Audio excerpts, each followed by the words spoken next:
সালাতে দোয়া কবুল হয়। সালাতে দোয়া কবুলের তিন জায়গা। একটা হচ্ছে তাকবীরে তাহরিমার পরে আমরা সানা পড়ি না, আমরা তো একটা পড়ি, আল্লাহর হাবিব সুন্নাহ এবং নফল নামাজে আরো পড়তেন সানা, ওই দোয়া কবুল হয়। দুই নম্বর জায়গা সালাতে সেজদায় পড়ে দোয়া করলে কবুল হয়।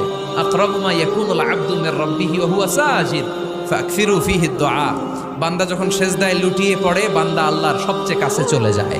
তা কিন্তু বিশ্বনবী বলে সেজদাটা তোমার রবের কুদরতি পায়ের উপরে পড়েছে। সেজদায় পড়ে দোয়া করেন।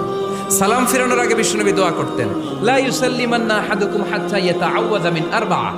আল্লাহর হাবিব বললেন, চার জিনিস থেকে পানাহ না আছে আমার কোন উম্মত যেন সালাম না ফিরায়। তারা যেন পড়ে, আল্লাহুম্মা ইন্নী আউযু বিকা মিন আযাবিল কবর, আউযু বিকা মিন আযাবি জাহান্নাম, আউযু বিকা মিন ফিতনাতিল মাহইয়া ওয়াল মামাত, আউযু বিকা মিন ফিতনাতিল মাসিহিদ দাজ্জাল। আল্লাহ কবরের আযাব থেকে বাঁচাও, আল্লাহ জাহান্নামের আগুন থেকে বাঁচাও, আল্লাহ